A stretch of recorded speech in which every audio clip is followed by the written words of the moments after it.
Nah, menurut saya gini Mas, menurut saya peternak milenial hari ini itu terlalu terobsesi pada hasil Ya, sebagian besar. outputnya itu ya. Jadi pertanyaannya pasti gini, Mas Entok itu bisa nggak menghidupi keluarga saya? Ya, wah itu. Itu kan, itu pertanyaan yang sangat berat itu karena itu.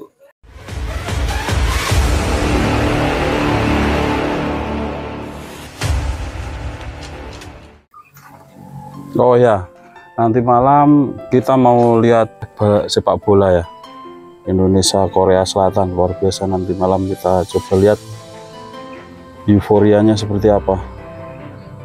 Mantap, semoga Indonesia menang ya. Dari kandang Tom Swe mendoakan timnas Indonesia menang dan bisa masuk ke semifinal atau bahkan ke final ya kalau bisa ya, biar bisa ikut Olimpiade di Paris nanti. Mantap. Oke. Gimana Mas Hendri ceritanya tadi untuk penjualannya Entok tadi itu? Ya, jadi kemarin tuh sempat posting. Terus ada yang mau beli, sebetulnya udah mau dibeli orang Demak. Demak? 10 ekor, 100 ekor. Dan ternyata yang jauh juga ya. Tapi pas lebaran ekspedisinya nggak ada. Tak tahan, umurnya jadi luwe apa? Ketuaan jadi luwe tua dari DOE sudah lebih dari 10 hari. Breeding berarti itu ya, Mas? Ya, saya fokus breeding. Ada sekarang 24 ekor. 24 Rambon ya? Rambon. Jumbo ada juga. Yang jumbo ada, tapi masih baru loading, belum progres, masih umur 3 bulan. Nah, untuk jumbo itu sebenarnya yang siap laku untuk pasaran umur berapa tuh Mas? Kalau untuk jumbo sendiri? Jadi kalau menurut saya untuk beternak entok tuh ya ada 3 segmen itu ya Mas.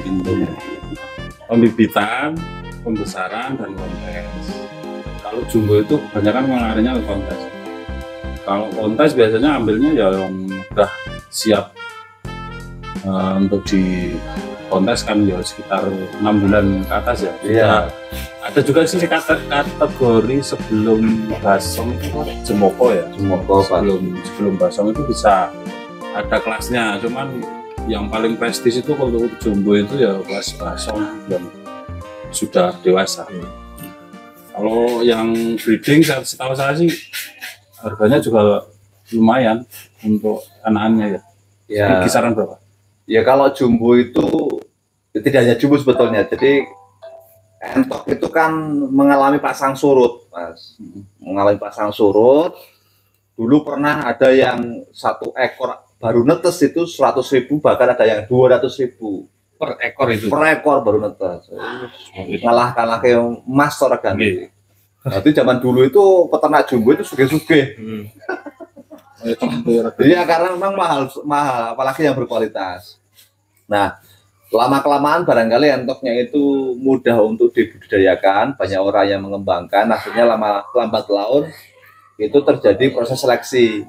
Yang bisa bertahan jual mahal itu karena memang dia barangnya memang bagus. Bibitnya. Tapi kalau yang sekedar hanya besar dan tidak punya nilai lebih, hanya besar dan berat saja, itu ya lama-lama ya standar harganya, tidak seperti dulu gitu loh. Itu kalau di entok jumbo.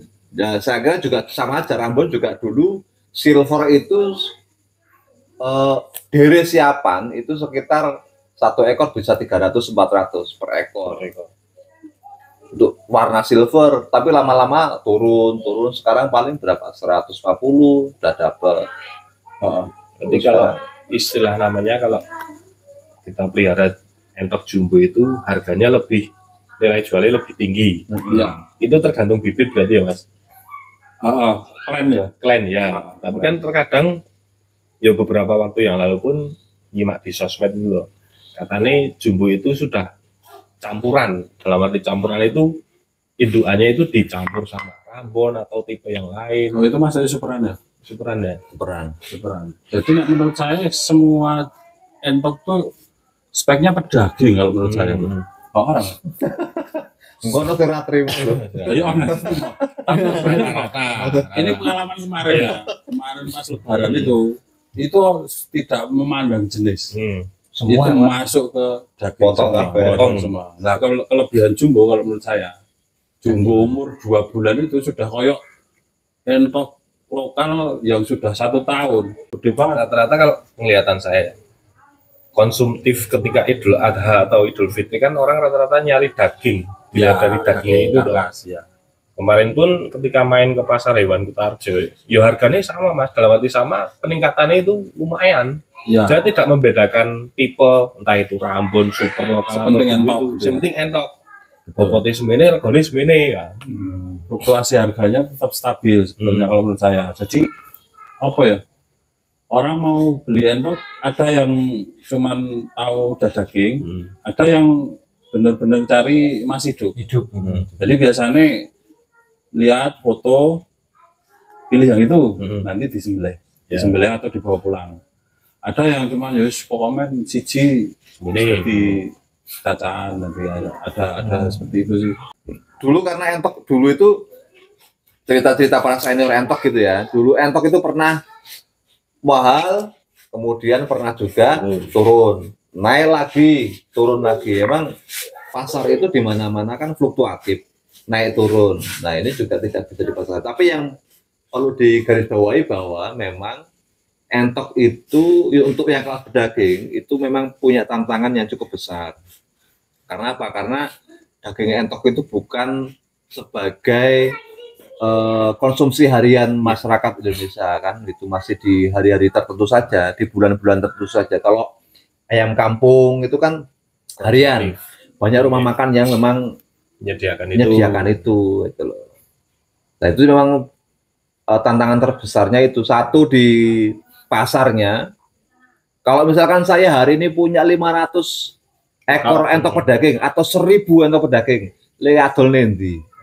Pemasarannya Iya, pemasarannya itu yang memang marketing hari ini masih ya terkendala karena memang belum menjadi konsumsi harian masyarakat. Tapi keuntungannya ternak entok itu belum masuk ruang industri. Sesuatu yang sudah masuk industri itu pasti petani gulung tikar, nggak bisa bersaing pasti. Nah karena entok itu satu kebutuhan pakannya tinggi sehingga para pemodal pabrik-pabrik belum nggak berani ngambil spekulasi, karena kalau piara 5.000 ekor entok dengan pakan alternatif mau berapa truk pakan alternatifnya kan, itu yang menjadi kendala. Sehingga untuk saat ini pengamatan saya untuk entok itu ya belum masuk hewan industri. Kalau ayam pedaging, ayam petelur itu kan sudah masuk industri. Itu keuntungannya itu kambing, masih ke pecinta dan peminat, masih bisa untuk masih bisa dikembangkan oleh petani di Indonesia. Dan menjadi salah satu basis ekonomi keluarga lah. Karena kalau di desa kan pakan alternatifnya kan banyak, ada keong, ada limbah rumah makan, ada limbah pasar dan lain sebagainya. Itu keuntungannya itu ya ada plus minusnya sih Mas. Tapi sama masih mentok loh. Insya Allah. Kapan? Rencana ini mas, rencana. Sering lihat YouTube Om Rinto, Mas Edi juga yo. Kok iso pengen ternak entok itu piye? Kok ceritanya piye? Memanfaatkan lahan satu memanfaatkan lahan. Cuma yang kedua kan karena ibu juga petani toh. Berarti kalau petani kan kadang ngurusin sawah yang repot. Bu, misalkan minggu entok piye ora apa-apa, lor rumah ki ya duwe rumah makan. Timur rumah juga persawahan kan lumayan tuh ada entoke ya. Seiring berjalannya waktu sinau rono rene, sharing rono rene ya lebih ke lihat YouTube Barito ini. Jadi ada wawasan. Ini korban YouTube ya teman-teman. Tepatnya satu korban YouTube, media pembelajaran yang gratis. Saya percaya nggak? Saya yo masih sebelumnya 70%, cuma baru ketemu iki kok kayak Mas Rinto kayaknya ya. Dengan ulasan di YouTube itu percaya? Saya percaya Mas, saya percaya. Soalnya itu sudah dipraktekkan ya. Saya emang jujur belum mempraktikkan, cuma sudah sharing ke tetangga-tetangga yang sudah ngiu entok. Ketika tak lihat jajal buka YouTube iki, aku jajal alternatifnya kok. Ya alhamdulillah seminggu 2 minggu konstan gitu. Cuma mungkin karena kesibukan yang minggu entok kuwi ditinggal kerja pagi sore sehingga dia cuma alternatifnya cuma itu toh buat sambilan. Nah, buat sambilan itu.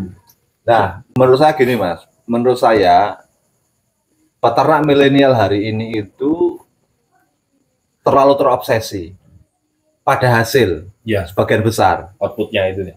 Jadi pertanyaannya pasti gini, Mas entok itu bisa nggak menghidupi keluarga saya? Wah, itu Itu kan, itu pertanyaan yang sangat berat itu karena itu. Karena satu sesuatu belum sudah menggantungkan hidupnya di entok itu kan apa ya? Menurut saya kurang tepat lah karena prinsip saya itu kalau bisa kita hidup di dunia ini ya untuk persoalan ekonomi, maisha, penghasilan jangan sampai hanya menggantungkan pada satu sektor atau satu bidang, paling tidak 2 atau 3 bidang. masuk. Ya kan?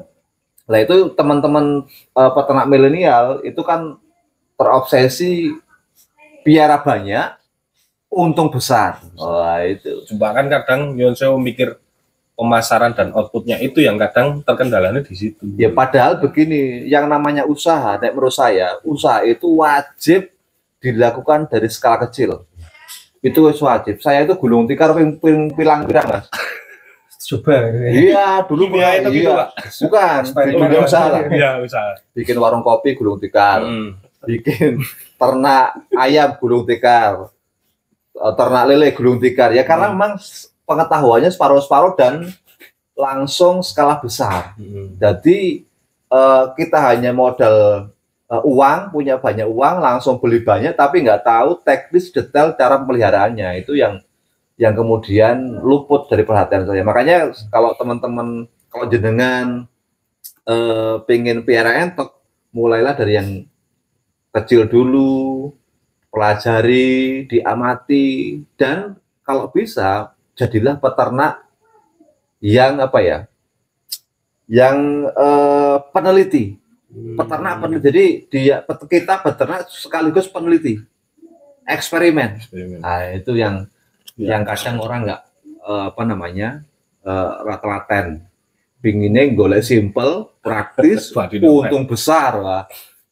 Kayak tunggale lah. Kalau di balik pesimisme itu sebetulnya ada optimisme di usaha entok. Contohnya saya tuh dulu sebetulnya nggak pingin ternak entok Mas. Kepinginnya ternak adsen gitu. Jadi kita sambang kandang kemana-mana. Buat konten, tapi ternyata asiknya di sini ketika sudah punya ternak, kita mau tidak mau dipaksa untuk belajar mengenali ternak kita untuk kemudian bisa tumbuh. Nah di situ kalau sekalian untuk konten itu menjadi konten yang banyak sekali. Itu kelebihannya dari awal hanya mengonten dan saya tidak tahu sama sekali soal entok awalnya dulu. Jadi sekarang entok mati pun jadi konten. Entok loro anti konten. Bahkan kalau sampai aradan pun itu jadi konten buat saya. Ya. Tapi kontainer.